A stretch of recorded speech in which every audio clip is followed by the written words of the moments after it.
नमस्कार दोस्तों। आपका एक बार फिर से स्वागत है आपके अपने यूट्यूब चैनल परीक्षा की शिक्षा में। तो आपको अभी हमने जीके की क्लास कराई थी। इसके बाद अभी आपकी हिंदी की क्लास है, तो उससे उसके पहले अगर आपने हमारे चैनल को सब्सक्राइब नहीं किया तो सब्सक्राइब कर लीजिए और वीडियोस को लाइक कीजिए, अपने दोस्तों के साथ शेयर कीजिए, ताकि जो लोग और भी इंट्रेंस एग्जाम की तैयारी कर रहे हैं उनकी भी मदद हो सके और भी गवर्नमेंट कॉलेज में अपनी सीट प्राप्त कर सकें। तो चलिए टाइम ना बर्बाद करते हुए अपना आज की क्लास शुरू करते हैं। तो आज का आपका पहला क्वेश्चन हिंदी का ये रहा, क्लेश का अर्थ होता है आलस्य, उत्साह, सुख या दुख। तो क्लेश का अर्थ आपका होता है दुख। ऑप्शन नंबर डी बिल्कुल राइट हो जाएगा। दुख के पर्यायवाची शब्द हैं व्यथा, कष्ट, यातना, वेदना, यंत्रणा, संताप, क्षोभ आदि। आपका अगला प्रश्न देखिए, 52 नंबर। आदि, आदि शब्द युग्म का सही अर्थ है अभ्यस्त, आरंभ, आरंभ, अभ्यस्त, अभ्यस्त, अदरक, आरंभ इत्यादि। तो आदि और आदि का शब्द युग्म का सही अर्थ आपका हो जाएगा आरंभ और अभ्यस्त। ऑप्शन नंबर बी बिल्कुल आपका राइट है। अगला प्रश्न आपका देखिए क्या देगा।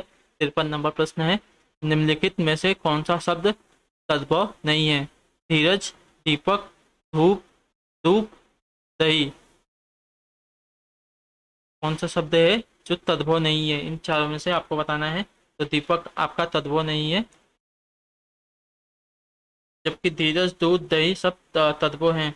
जो शब्द रूप बदलने के बाद संस्कृत से हिंदी में आए हैं वे तद्भव कहलाते हैं, अर्थात तत्सम से के बिगड़े रूप को तद्भव कहा जाता है। आपका अगला प्रश्न 54 नंबर देखिए क्या देगा। निम्न में से देशज शब्द कौन सा है?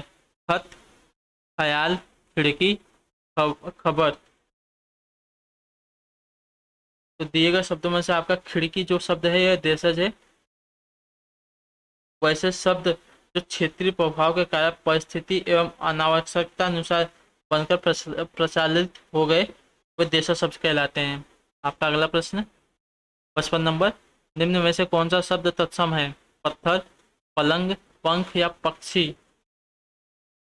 आपका ऑप्शन नंबर डी पक्षी तत्सम शब्द है। तत्सम वैसे शब्द जो संस्कृत से हिंदी में बिना किसी परिवर्तन से लिए गए हैं। तद्भव वो होते हैं जो परिवर्तन के बाद आते हैं, और तत्सम वो है जो बिना किसी परिवर्तन से संस्कृत से हिंदी में आए हैं। आपका अगला प्रश्न 56 नंबर। निम्न में से किस शब्द की वर्तनी शुद्ध है? साम्राज्य, अभ्यंतरिक, सुसुप्ति, हितौषी।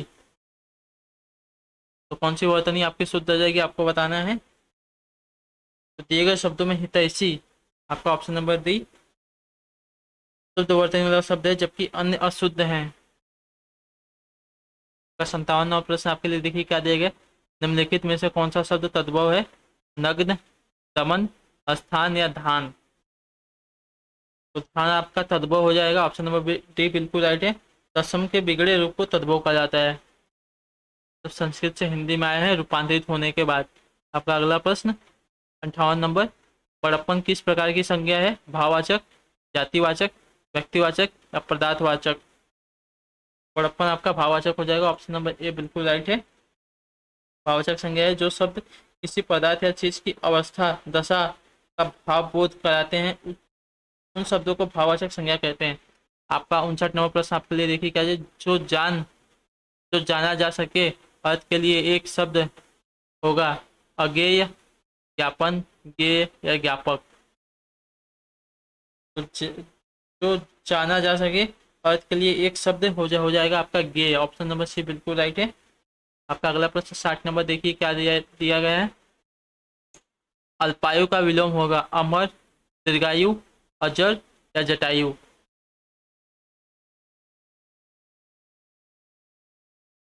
अल्पायु का आपका विलोम हो जाएगा दीर्घायु। ऑप्शन नंबर बी बिल्कुल राइट है। अगला प्रश्न आपका देखिए क्या दिया गया है। करक मल के अर्थ, सॉरी एक बार और से पढ़ता हूँ। करक मल में कर का अर्थ है किरण, टैक्स, हाथ या हाथी। करक मल में कर का अर्थ आपका हो जाएगा हाथ। ऑप्शन नंबर डी सी बिल्कुल राइट है। कर के अन्य समानार्थी शब्द हस्त और पानी इत्यादि बहुत सारे हैं। आपका अगला प्रश्न 62 नंबर देखिए आपके लिए क्या देगा। मनुष्य को क्षुब्ध नहीं होना चाहिए। वाक्य में रेखांकित शब्द का विलोम होगा। तो शुभ शुभ शुभ का विलोम क्या होगा आपको बताना है। शांति, खुश, दुखी या क्रोध। तो शुभ का अर्थ हो जाएगा आपका क्रोध।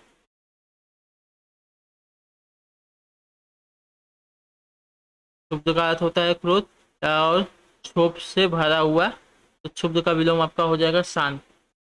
ऑप्शन नंबर ए बिल्कुल राइट है। चलिए अगला प्रश्न देखते हैं।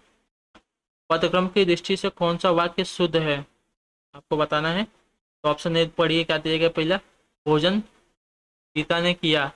ऑप्शन बी, भोजन किया गीता ने, या गीता ने भोजन किया, या गीता ने किया भोजन। तो आपका ऑप्शन नंबर बी डी पढ़ने से पता चल रहा है गीता ने भोजन किया, आपका राइट हो जाएगा ऑप्शन नंबर सी। चलिए अगला प्रश्न आपका देखिए 64 नंबर क्या दिया गया है। निम्न में से कौन सा शब्द स्त्रीलिंग है। उपवास, उपासना, उत्साह या उपकरण। तो उपासना आपका स्त्रीलिंग है, जबकि उपवास, उत्साह और उपकरण सब पुल्लिंग है। तो आपका ऑप्शन नंबर बी बिल्कुल राइट है। उपासना आपका स्त्रीलिंग है। आपका अगला प्रश्न, त्रिशानु किसका पर्यायवाची शब्द है। असुर, अग्नि, किरण या अश्व का।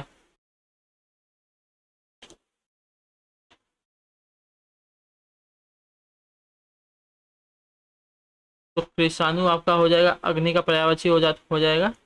ऑप्शन नंबर बी बिल्कुल राइट है। अग्नि के और भी पर्यायवाची होते हैं, जैसे अनल, ज्वलन, पावक, रोहितावश और आग, वायु सखा, हुतासन। ये सभी अग्नि के पर्यायवाची होते हैं। चलिए अगला प्रश्न आपके देखें 66 नंबर क्या देगा। मछली का पर्यायवाची नहीं है। मीन, शरीफ, जग या कीड़ा। तो मछली के पर्यायवाची आपके मीन, सफरी, झग, जैसे मत्स्य, जल जीवन, मकर होते हैं, लेकिन आपका गिरा नहीं होता है। ऑप्शन नंबर डी बिल्कुल राइट है। आपका अगला प्रश्न, प्रतिमान में कौन सा समास है। द्विगु, द्वंद्व, तत्पुरुष या अव्ययी भाव।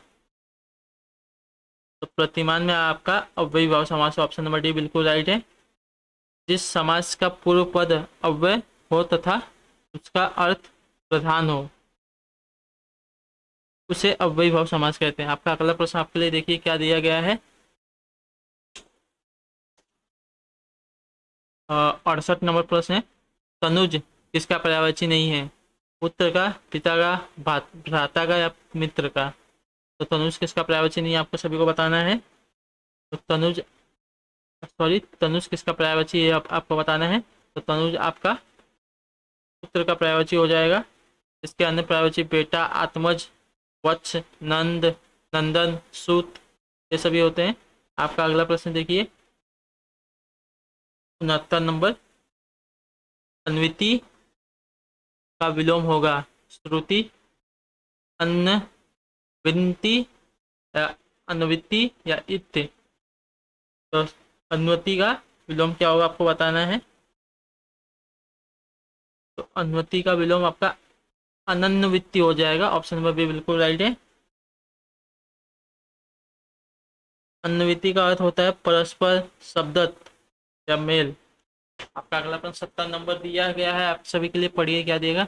अतः, धन, एव का संधि रूप होगा अतएव, अतिएव या अताएव या अतएव।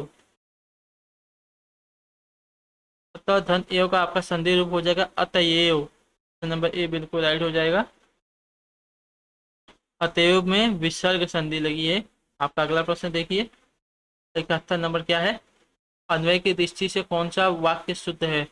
माता पिता बैठे हैं, माता पिता बैठा है, या माता पिता बैठी है, या माता पिता बैठे हैं। तो अन्वय की दृष्टि से आपका शुद्ध हो जाएगा माता पिता बैठे हैं। ऑप्शन नंबर ये बिल्कुल राइट है। आपका ऑप्शन नंबर ए भी बिल्कुल राइट ही है। वो भी सेम ही दिया गया आपका, माता पिता बैठे हैं। अन्वय का अर्थ है शब्दों का तर्कपूर्ण क्रम। ओके, चलिए अब आपका अगला प्रश्न देखिए क्या दिया दिया 72 नंबर। रस सूत्र में जनक माने जाते हैं भरत मुनि, अभिनव गुप्त, तुलसीदास या भट्ट नायक। तो रस सूत्र के जनक किसको माना जाता है, आप सभी को बताना है। तो रस सूत्र के जनक आपको भरत मुनि को माना जाता है।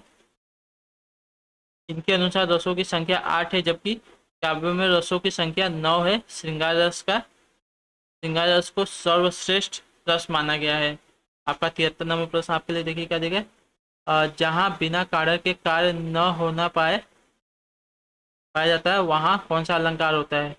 जहाँ बिना कारक के कार्य का होना पाया जाता है, वहाँ कौन सा अलंकार होता है।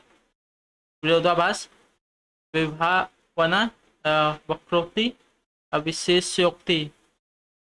जहाँ बिना कारक के कार्य का होना पाया जाता है, वहाँ कौन सा अलंकार होता है, आपको बताना है। तो जहाँ बिना कार्य के ही कार्य की उत्पत्ति हो, वहाँ विभावना अलंकार होता है। आपका ऑप्शन नंबर बी बिल्कुल राइट है। उदाहरण, चुभते ही तेरा अरुणवान, बहते कनकन से फुट फुट मधु के निर्झर से सजल गान। आपका 74 नंबर देखिए क्या देगा। भारतीय वृत्ति का संबंध किस रस से है। वेद, विवस्त, अद्भुत या हास्य। तो भारतीय वृत्ति का संबंध किस रस से, आप सभी को बताएं। चार ऑप्शन में से आपका कौन सा राइट हो जाएगा। तो जिसका भी ऑप्शन नंबर सी आ रहा है वो बिल्कुल राइट हो जाएंगे, अद्भुत। तो भारतीय वृत्ति का संबंध आपका अद्भुत रस से है। 75 नंबर प्रश्न आपका देखिए क्या दिया गया है।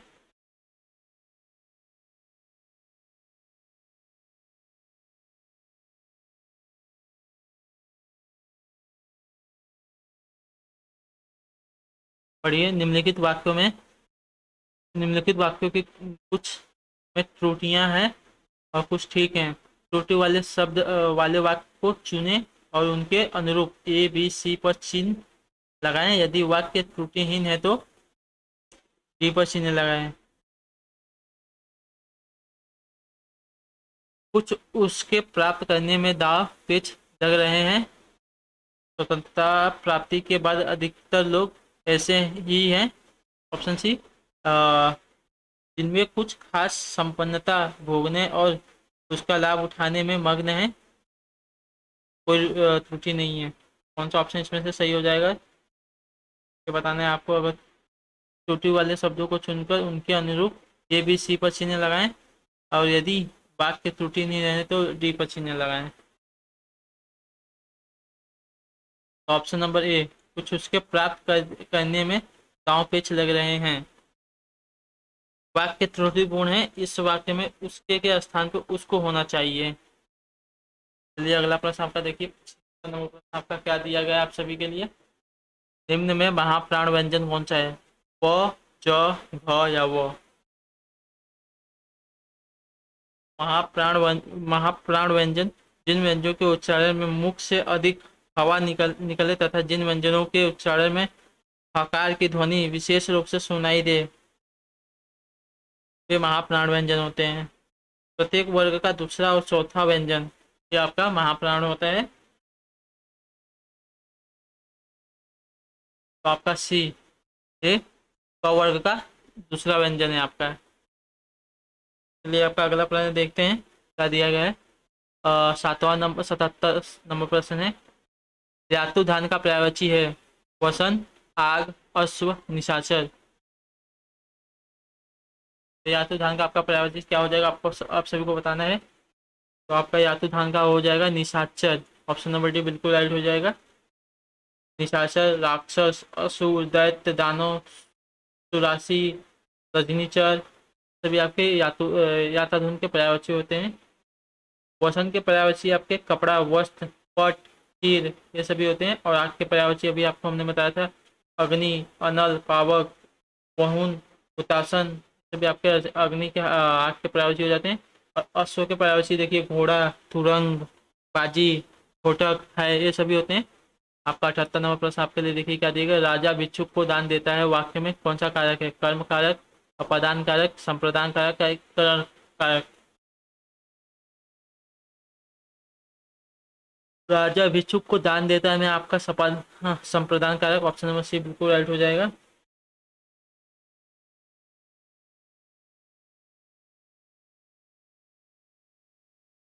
चलिए अब आपका अगला प्रश्न देखिए। 79 नंबर प्रश्न आपके लिए क्या जाएगा। निम्नलिखित में से कौन सा रस विवस्त का विरोधी है, भयानक, वीर, श्रृंगार या क्रूर। तो विभत्स का अर्थ होता है घृणा, तो इसका विरोधी हो जाएगा श्रृंगार रस। ऑप्शन नंबर सी बिल्कुल आपका राइट हो जाएगा, जिसका अर्थ है रति, प्रेम। भयानक रस का अर्थ होता है भय। वीर रस का अर्थ होता है उत्साह, और तथा करुण रस का होता है शोक। आपका अगला प्रश्न देखिए, 80 नंबर प्रश्न आपका क्या देगा। 8 अध्याय हैं जिसमें, यह किस समास का उदाहरण है। द्विगु, बहुव्रीहि, द्वंद्व या कर्मधारय। 8 अध्याय हैं जिसमें अर्थात अस्थायी हो जाएगा, तो ये बहुव्रीहि समास हो जाएगा। बहुव्रीहि समास में कोई पद प्रधान नहीं होता तथा दोनों पद मिलकर किसी तीसरे पद की ओर संकेत करते हैं। जिस समास का प्रथम पद संख्यावाची विशेषण तथा दूसरा पद विषय हो, से द्विगु समास को कहते हैं। जैसे चौराहा, पक्षपात्र, पंचपात्र, त्रिलोकी, पंचवटी। इस समास के दोनों पद प्रधान होते हैं, उसे द्वंद्व समास कहते हैं। जैसे भाई बहन, माता पिता, ऊंचा नीचा। इस समास का पहला पद विशेषण तथा दूसरा पद विशेष से हो, वो कर्मधारय समास होता है। जैसे महात्मा, पीताम्बर, महाकवि, वित्तसागर।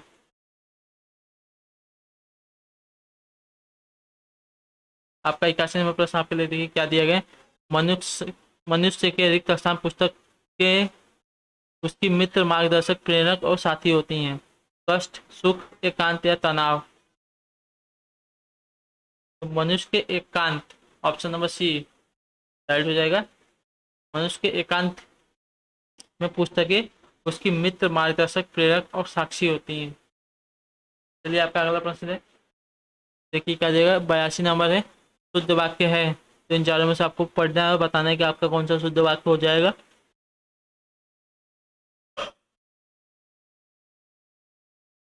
नदी के किनारे बहुत पेड़ खड़ा है।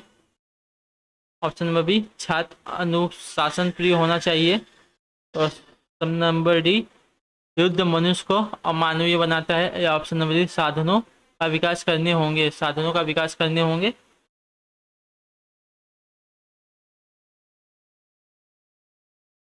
तो आपका ऑप्शन नंबर सी देखिए, युद्ध मनुष्य को अमानवीय बनाता है। ऑप्शन नंबर सी बिल्कुल राइट है।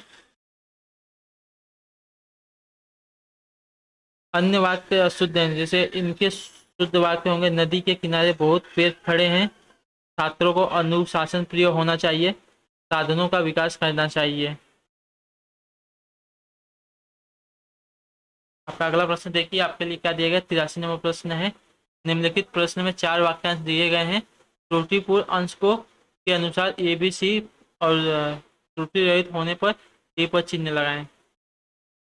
किसी भी न्यायालय में दी गई गवाही जब तक वह शपथ लेकर लेकर नहीं दी गई हो, तब तक अधिक प्रमाणित नहीं मानी जाती। तो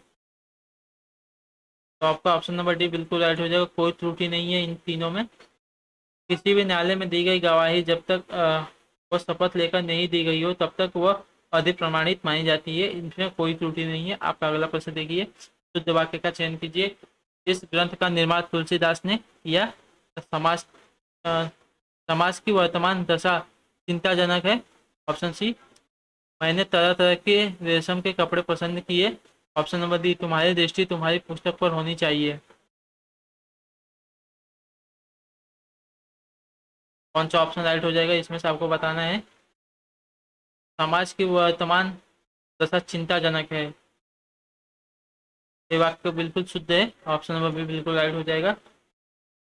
इस ग्रंथ के रचनाकार तुलसीदास जी हैं। मैंने तरह तरह के रेशमी कपड़े पसंद किए, हमारी दृष्टि पुस्तक को होनी चाहिए, बाकी तीनों के शुद्ध वाक्य हो जाएंगे। आपका अगला प्रश्न 85 नंबर प्रश्न आपके लिए देखिए क्या रहेगा। निम्न में से कौन सा व्यंजन संघर्षी है। ख, म, ज या ठ। तो आप सभी लोग इसका उत्तर देने की कोशिश कीजिए, कौन सा व्यंजन आपका संघर्षी व्यंजन है। ऑप्शन नंबर ए आपका बिल्कुल राइट हो जाएगा, हाँ आपका संघर्षी व्यंजन है, व्यंजन संघर्षी है। उसमें संघर्षी व्यंजन, जिन व्यंजनों का उच्चारण करते समय वायु मुख में किसी स्थान देश पर घर्षण रगड़ कर खाकर निकले और उष्मा मतलब गर्मी पैदा करे, उसमें व्यंजन या संघर्षी व्यंजन कहते हैं। जैसे तालव्य होता है, तार वो अपना मूर्धन होता है, और सवत्स्य होता है, जैसे दंत मुख से मसूड़े से आता है। और सर्वयंत्री होता है, मतलब सर्वयंत्र कंठ के भीतर ही स्थित होता है। आपका अगला प्रश्न 86 नंबर प्रश्न आपका देखिए क्या देगा। अवनी का विलोम शब्द है धरा, शशांक, अंबर या सितारा। तो अवनी का विलोम आपका क्या हो जाएगा, आप सभी को बताना है। तो अवनी का विलोम आपका अंबर हो जाएगा। ऑप्शन नंबर सी बिल्कुल राइट है। आपका अगला प्रश्न पवन का संधि विच्छेद कौन सा है। प धन अन्न या पो धन अन्न या प धन न या पो धन अवन। तो पवन का आपका संधि विच्छेद हो जाएगा पो धन अन्न, ये आपका राइट हो जाएगा, बी ऑप्शन। चलिए अगला प्रश्न 88 नंबर प्रश्न आपका देखिए क्या देगा आप सभी के लिए। नि धन कलंक का सही संधि विच्छेद कौन सा है। निष्कलंक, निष्कलंक, निष्कलंक या निष्कलंक। बताना है आपका कौन सा संधि विच्छेद निष्कलंक का आपके लिए सही हो जाएगा। तो आपका सी और डी निष्कलंक दोनों सेम है और ये सही भी है। ये इसमें विसर्ग संधि लगी है। आपका अगला प्रश्न देखिए 89 नंबर। जुगुप्सा किस रस का अस्थायी भाव है। अद्भुत, भयानक, विभत्स या रौद्र। तो जुगुप्सा आपका विभत्स रस का अस्थायी भाव हो जाएगा। ऑप्शन नंबर सी बिल्कुल राइट है। इसमें इसमें आपका अद्भुत रस का अस्थायी भाव होता है, भय आपका भयानक रस का अस्थायी भाव होता है, और क्रोध आपका रौद्र रस का अस्थायी भाव होता है। आपका 90 नंबर क्वेश्चन आपके लिए देखिए क्या देगा। शुद्ध वाक्य का चयन करो। माता पिता की शुश्रूषा करनी चाहिए। तूफान आने का संदेह है। अनेक निरपराधी दंड के भागी हुए के एकमात्र दो कारण हो सकते हैं। शुद्ध वाक्य आपका हो जाएगा अनेक निरपराधी दंड के भागी हुए, आपका शुद्ध वाक्य हो जाएगा। और बाकी सबके शुद्ध वाक्य देख लेते हैं क्या हो जाएगा। तूफान आने का संदेह नहीं होता, तूफान आने की आशंका होती है। इसमें मात्र दो कारण। और आपका डी में देखिए क्या हो जाएगा। इसकी जगह इसमें मात्र दो कारण होते हो सकते हैं। आपका देखिए माता पिता की सेवा करनी चाहिए, सुसुप्ता नहीं सेवा करनी चाहिए। ये आपका अगला प्रश्न 91 नंबर प्रश्न आपका देखिए क्या देगा। किस वर्ण का उच्चारण स्थान पंथ तालु है। ओ, ए, ह या छ।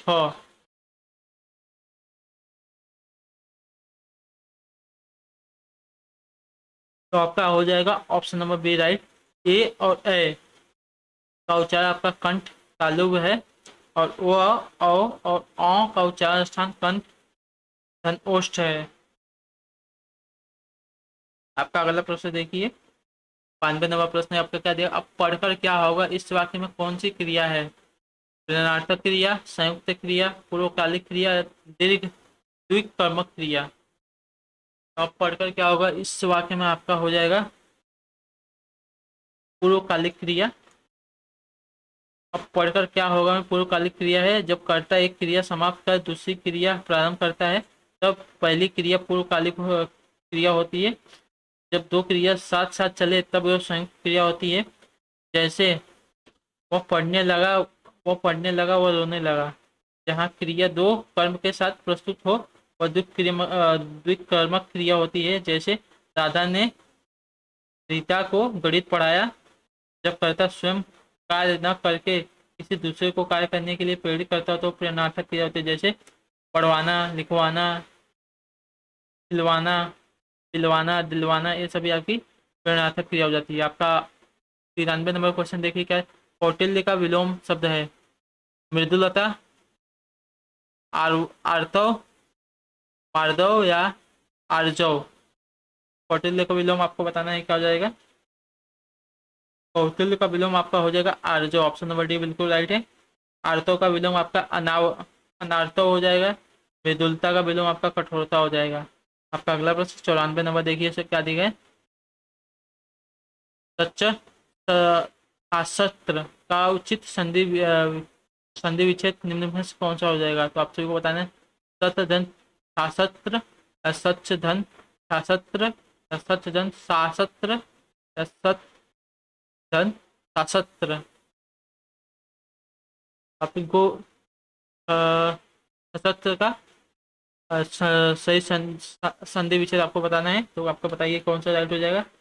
तो सच्चा सत्र का आपका संधि विच्छेद हो जाएगा शतधन शास्त्र, ये व्यंजन संधि है। आपका अगला प्रश्न देखिए 95 नंबर क्या दिया है। रौद्र रस का अस्थायी भाव क्या है, क्रोध, भय, उत्साह या विस्मय। तो रौद्र रस का आपका हो जाएगा,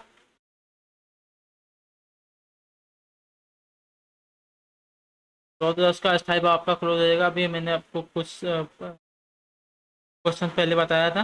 भयानक रस का अस्थायी भाव भय, वीर रस का अस्थायी भाव आपका उत्साह, और अद्भुत रस का अस्थायी भाव आपका विस्मय हो जाएगा। आपका 96 नंबर प्रश्न आपका देखिए क्या दिया है। संरचना शब्द के लिए कौन सा पर्याय शब्द अनुचित है। संगठन, संगठना, रचना, विन्यास, भावना, विचित। तो संरचना शब्द का आपका भावना पर्याय शब्द है, पर्याय शब्द अनुचित है, ठीक है। संरचना शब्द का पर्यायवाची शब्द होता है ढांचा, निर्माण, भवन, आकार, संगठना, रचना, विन्यास, विचरित आदि सभी भी होते हैं। चलिए आपका अगला प्रश्न है 97 नंबर प्रश्न देखिए आपका क्या दिया गया है। किस बात का गूढ़ रहस्य जानने वाला वाक्य में, वाक्य के लिए एक शब्द क्या होगा। परमज्ञ, सुविज्ञ, विद्वान या निगूढ़। किसी बात का गूढ़ रहस्य जानने वाला, तो एक वाक्य में क्या कहेंगे आप सभी को बताना है। तो उसको मर्मज्ञ कहते हैं। ऑप्शन नंबर ए बिल्कुल राइट हो जाएगा। आपका अगला प्रश्न देखिए क्या दिया गया है 98 नंबर। बिना पढ़े हुए अंश वाक्यांश के लिए एक शब्द होगा। अपठित, अप, अपभ्रंश, मौलिक या अपठनीय। बिना पढ़ा हुआ अंश का वो अपठित कहते हैं। आपका ऑप्शन नंबर ए बिल्कुल राइट हो जाएगा। चलिए अगला प्रश्न देखिए क्या दिया 99 नंबर। मैंने सर्दी के लिए गर्म कपड़े बनवाए हैं, दिया है अकर्मक क्रिया, सकर्मक क्रिया, प्रेरणार्थक क्रिया या प्रयोग में से कोई नहीं। मैंने सर्दी के लिए गर्म कपड़े बनाए हैं, वाक्य में आपका सकर्मक क्रिया हो जाएगा। ऑप्शन नंबर बी बिल्कुल राइट है। आपका अगला प्रश्न देखिए आखिरी प्रश्न। हिंदी का विशेषण किसकी विशेषता बताते हैं। संज्ञा की, किसी की नहीं, सर्वनाम की, या ए या सी दोनों की। जो शब्द संज्ञा और सर्वनाम की विशेषता बताते हैं उन्हें विशेषण करते हैं। ऑप्शन नंबर बी बिल्कुल राइट हो जाएगा, संज्ञा और सर्वनाम दोनों की।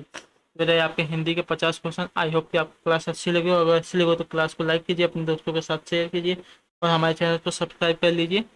आपके लिए हम ऐसे ही रेगुलर आपके बी एड इंट्रेंस एग्जाम की तैयारी कराते रहेंगे। तो चलिए आपसे मिलते हैं अब आपकी अगली क्लास में। तब तक के लिए टाटा बाय बाय। आपसे मैं विदा देता हूँ।